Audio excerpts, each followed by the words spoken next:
주님의 은혜와 평안이 여러분과 함께 하시기를 기원합니다. 인간만사 세옹지마, 아마 들어보신 적 있으실 겁니다.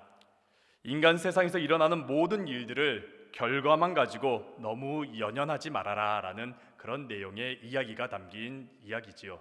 세옹지마, 한자 뜻 그대로 하면은 변방의 노인의 말, 변방의 노인의 말의 이야기가 세옹지마이지요. 말을 잃었다가 찾았다가, 그리고 그 말 때문에 좋은 일이 생겼다가 나쁜 일이 생겼다가를 반복하는 이야기가 담겨져 있습니다. 이 이야기가 원래는 중국에 있는 오래된 이야기인데 세계로 많이 뻗어나갔나 봅니다. 미국의 기독교 베스트셀러인 맥스 루케이도가 자신의 저서에서 이 이야기를 담았습니다. 브라질에서 한 오랜 시간 동안 머무르면서 있는데 한 사람이 자기에게 다가와서 이 이야기를 해 주었다고 하면서 자신의 책에 이 내용을 담았는데 좀 각색 좀 됐습니다. 하지만은 이 세옹지마가 이야기하는 내용은 똑같습니다. 내용은 이렇습니다. 한 작은 마을에 가난한 노인이 살고 있었습니다. 가난한 노인이지만은 참 좋은 말을 가지고 있었습니다. 늠름하고 아름답고 참 좋은 말을 가지고 있었던 것이지요. 얼마나 좋은 말인지 그 나라의 왕조차 그 말을 탐냈고 많은 사람들이 다가와서 그 말을 자신에게 좀 팔라고 내가 사겠노라고 했었습니다. 그런데 이 노인은 절대 그 말을 팔지를 않았습니다. 많은 사람들이 사겠다고 몰려오고 큰 돈을 주겠다고 말을 했지만은 이 노인은 결코 팔지를 않았지요. 그러던 어느 날 이 말이 사라지고 말았습니다. 집안을 다 뒤져도 보이지가 않습니다. 마구간을 가도 보이지가 않습니다. 온 마을을 다 뒤져도 그 말이 나타나지가 않습니다. 그러자 마을 사람들이 노인에게 몰려와갖고 비웃으면서 말합니다. 미련한 노인 같으니 우리가 진작 말하지 않았나? 그 말 금방 도둑 맞을지도 모른다고. 빨리 그 말 팔아야 된다고. 그 말을 팔아서 큰 돈을 벌었으면 얼마나 좋겠냐고. 그런데 지금 어떠냐고. 그 말 사라졌지 않냐고. 당신은 불행한 사람이라고. 당신 저주받았다라고. 그러자 이 말을 들은 노인이 이렇게 말합니다. 내 인생을 그렇게 빨리 결단짓지 마십시오. 단지 지금은 말이 사라졌을 뿐입니다. 우리 집에 말이 없어졌을 뿐입니다. 내가 불행한지 내가 저주받았는지 그거 알 수 없습니다. 나를 함부로 결단내지 마십시오. 많은 사람들이 노인의 이 말을 듣고 여전히 비웃었습니다. 그리고 그 노인을 바보라고 여겼습니다. 그러고서 며칠이 지났습니다. 며칠이 지나자 노인의 그 말이 여러 마리의 말을 데리고서 집으로 찾아온 것입니다. 갑자기 여러 마리의 말의 주인이 된 것이지요. 그러자 마을 사람들이 노인에게 몰려와서 다시 말합니다. 우와, 당신의 말이 맞군요. 당신의 말이 맞군요. 당신은 불행한 사람이 아니라 행운의 사람이군요. 이 말을 들은 노인이 다음과 같이 말했습니다. 당신들 전과 같이 똑같은 말을 하네요. 지금은 단지 말이 돌아왔을 뿐입니다. 제게 그냥 여러 마리 말이 있는 것 뿐입니다. 너무 속단하지 마세요. 이게 불행인지 이게 행운인지 이거 함부로 결단하지 마세요. 그저 이것은 나의 인생의 한 부분일 뿐입니다. 하지만은 마을 사람들은 노인의 그 말에 수긍하지 않고 그저 부러워할 뿐이었습니다. 시간이 흐르자 노인에게 한 명의 아들, 단 한 명의 아들이 있었는데 이 아들이 데리고 온 말들, 여러 마리 말들 가운데 한 마리를 타다가 그만 떨어지고 말았습니다. 그렇게 떨어지면서 사고를 당했는데 두 다리가 부러지고 만 것이죠. 그러자 다시 마을 사람들이 노인에게 몰려와서 말합니다. 내 그럴 줄 알았다고, 내 그럴 줄 알았다고. 저 말은 행운의 말이 아니라 불행의 말이라고, 저주의 말이라고, 내 그럴 줄 알았다고. 그러자 노인이 다시 말합니다. 보이는 것만으로 판단하지 마세요. 지금 아들은 다리가 부러진 것 뿐이에요. 지금은 단지 다리가 부러져서 불편한 것 뿐이에요. 이것이 불행인지 이것이 복인지 알 수 없습니다. 그리고서 시간이 지나자 전쟁이 일어났습니다. 이웃나라와 전쟁을 치른 것이지요. 그러자 젊은 남자들이 다 징병이 되었습니다. 노인이 살고 있는 그 작은 마을에 있는 모든 젊은 남자들도 징병되어서 전쟁 가운데로 갔습니다. 단 한 사람, 노인의 아들만 빼고요. 왜냐하면은 노인의 아들은 두 다리를 사용하지 못하기 때문에 징병 대상이 아니었습니다. 전쟁은 일어나고 전쟁 속에서 많은 젊은이들이 목숨을 잃었습니다. 그 마을에, 노인이 살고 있는 마을에 있는 젊은이들도 대부분 목숨을 잃었습니다. 그러자 마을 사람들이 다시 노인에게 몰려와서 울면서 말합니다. 당신 말이 맞군요. 당신의 아들은 사고로 당한 것이 불행이 아니군요. 그거 복이네요. 적어도 당신 아들 지금 살아있고 당신 곁에 있잖아요. 그러자 노인이 다시 말합니다. 우리는 한 치 앞도 알 수 없습니다. 우리에게 일어나는 모든 일이 이것이 복인지 불행인지 우리는 알 수 없습니다. 우리는 그렇게 지혜롭지 못합니다. 단지 이 모든 것은 하나님만 아십니다. 우리 사랑하는 성도 여러분, 한 부분만 보고서 전체를 우리가 알 수 있을까요? 여러분들이 집을 구매할 때에 집에 있는 한 방을 보고서 이 집 이런 집이야 하고서 결정할 수 있나요? 차를 구매할 때 눈앞에 보이는 바퀴 아니면 내부에 있는 핸들만 보고서 이 차는 어떤 차야, 이 차는 어떤 것이 하면서 구매할 수 있나요? 혹은 책을 읽으실 때에 한 단락만 읽고서 이 책의 내용은 이거야 라고 결론 지을 수 있을까요? 그렇지 못하지요. 우리의 인생도 마찬가지입니다. 우리의 인생도 지금에 겪고 있는 이 한 단락, 한 페이지, 한 부분을 가지고 우리의 인생을 결정지을 수가 없습니다. 한 번 실패했다고 해서 그 사람이 실패자인가요? 그리고 한 번 성공했다고 해서 그 사람이 성공한 인생이던가요? 전도서에서는 이렇게 말합니다. 전도서 7장 8절입니다. 일의 끝이 시작보다 낫고 참는 마음이 교만한 마음보다 나으니. 인생의 시작과 그 인생의 끝은 똑같지가 않습니다. 한 부분이 인생 전체와 똑같지가 않습니다. 그리고 함부로 결론 짓는 교만한 마음보다 인내하며 기다리는 마음이 더 낫습니다. 오늘 본문 고린도전서 13장, 참 아름다운 내용이 있는, 사랑이 담겨져 있는 내용이 담겨져 있습니다. 많은 분들이 고린도전서 13장을 참 좋아합니다. 고린도전서 13장 이것만 따로 띄어서 보면은 정말 아름다운 노래가 담겨져 있는 내용입니다. 그래서 결혼식에서도 많이 사용하고요, 이 내용을 가지고 노래하는 분들도 참 많이 있습니다. 고린도전서 13장 이것만 따로 떼어놓고 보면은 너무나 은혜스럽고 너무나 아름다운 내용들이 담겨져 있습니다. 하지만은 고린도 교회의 배경, 고린도전서 전체에 있는 내용을 가지고서 이 고린도전서 13장을 보면은 고린도전서 13장은 경고의 내용입니다. 이것은 거친 내용들이 담겨져 있는 내용들입니다.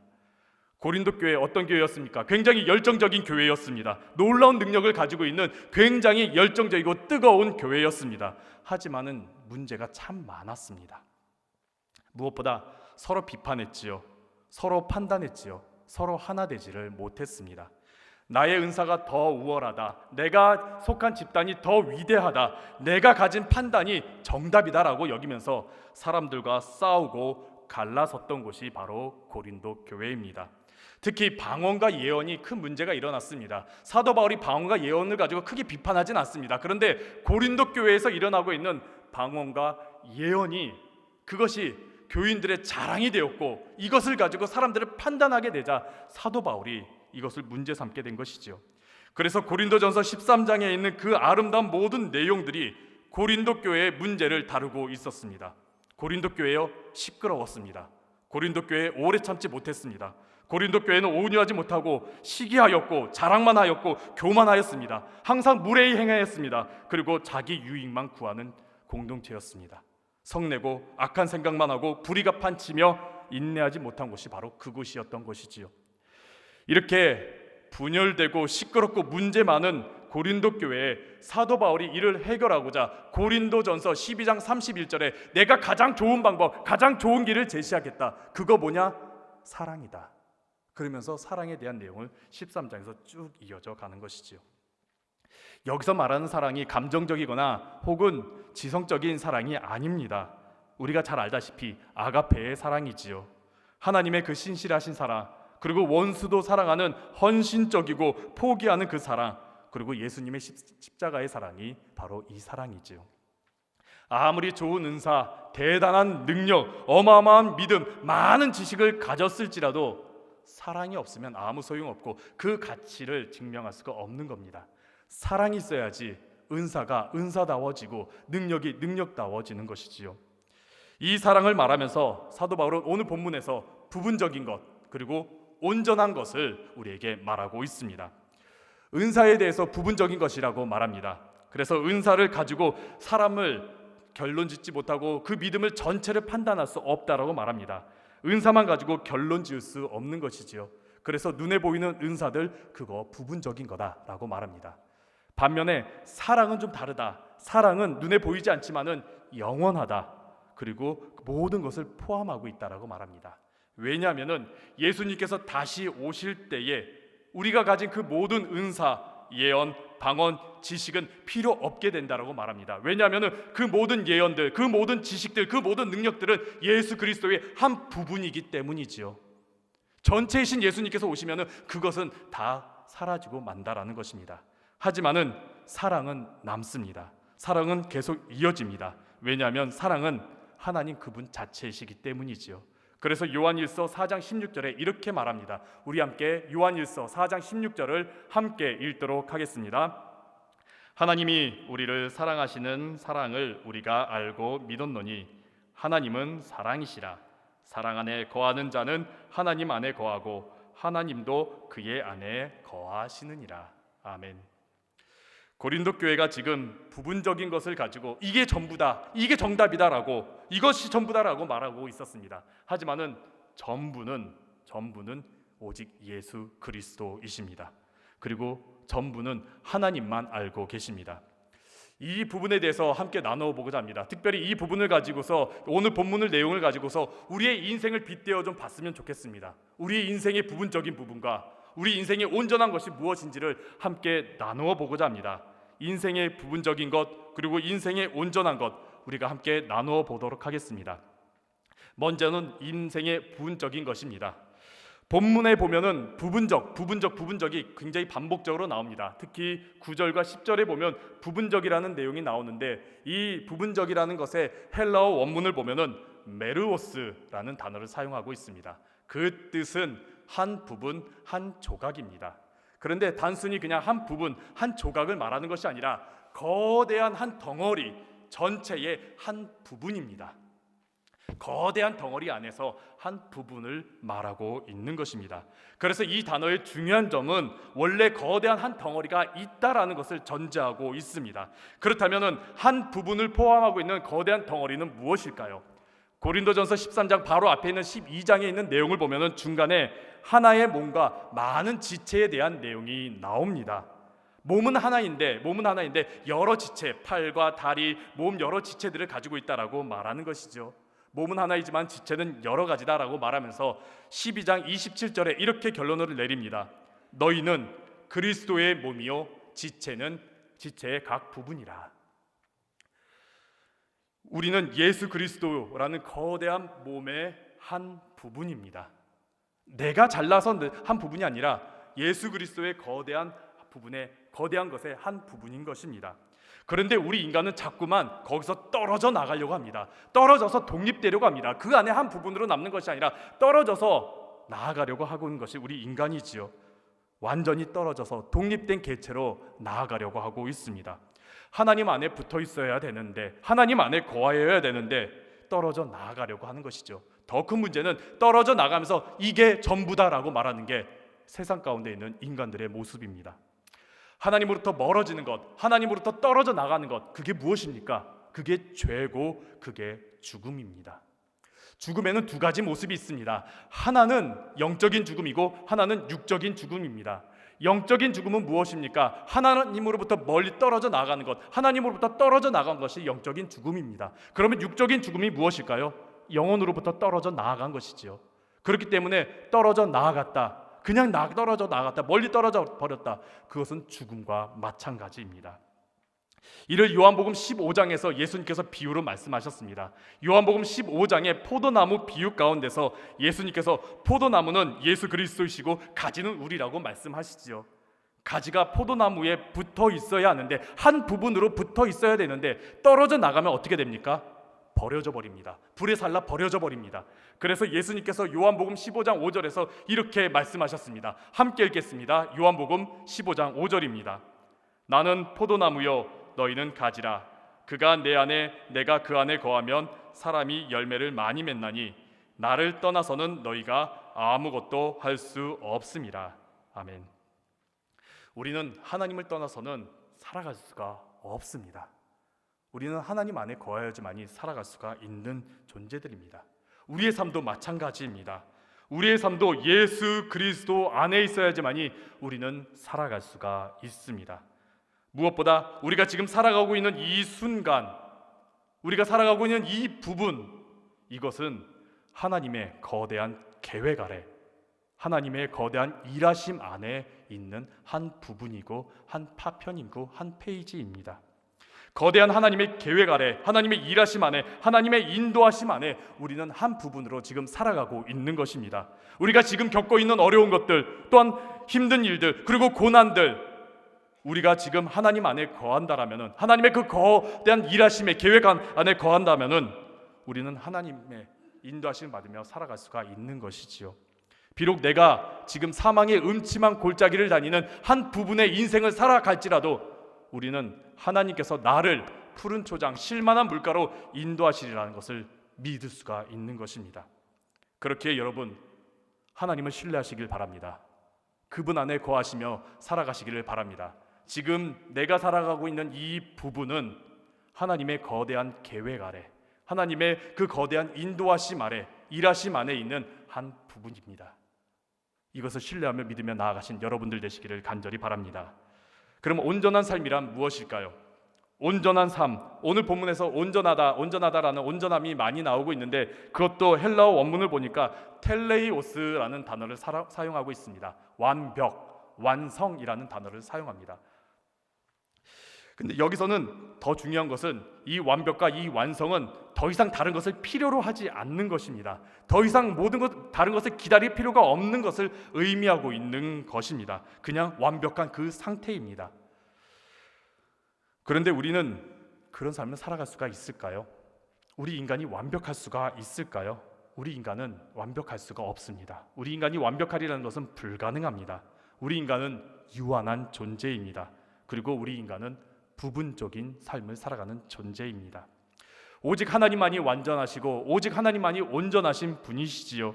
그런데 성경을 읽다 보면은 자꾸만 우리에게 온전해지라고, 온전하라고 하나님께서 말씀하십니다. 구약에 있는 내용을 쭉 보다 보면은 중간중간마다 하나님께서 우리를 향하여 너희는 온전하여져라, 너희는 온전하여져라 라고 말합니다. 심지어 예수님께서 복음서에서 마태복음 5장 48절에 이렇게 말씀하십니다. 그러므로 하늘에 계신 너희 아버지의 온전하심과 같이 너희도 온전하라. 우리는 스스로 온전해질 수가 없습니다. 우리는 어떻게든 온전해질 수가 없습니다. 그런데 하나님께서는 우리 보고 온전해지라고 말하십니다. 이게 도대체 어떤 말일까요? 오스트리아의 지그문트 프로이드 대학의 신경과 교수인 라파엘 보넬리는 완벽을 목표로 하는 많은 사람들을 봤습니다. 완벽을 추구하는 사람, 완벽한 성적을 내려는 사람, 완벽한 몸매와 성과를 내려는 사람들을 많이 지켜보았습니다.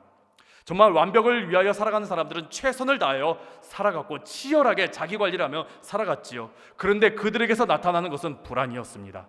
그들은 늘 번아웃을 호소하며 살아갔습니다. 나 피곤해요, 나 지쳐요 하면서 그들은 호소하며 살아갔던 것을 보았지요. 이런 현실을 목격하고서 그는 하나의 책을 씁니다. 완벽의 배신. 이 책에서 완벽주의자들을 향해 이렇게 지적합니다. 완벽주의자가 겪는 문제는 늘 본인이 의도한 만큼 완벽하지 못하다는 점이다.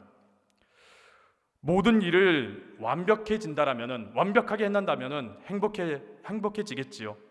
100% 완벽해진다면 정말 행복해지겠지요. 하지만 우리는 그럴 수 없습니다. 그러다 보니까 완벽주의자들은 그 작은 실수, 작은 흠 견디지 못하고 힘들어하는 것이지요. 제가 전에 있던 교회에서 있었던 일입니다. 정말 좋은 가정이 있었습니다.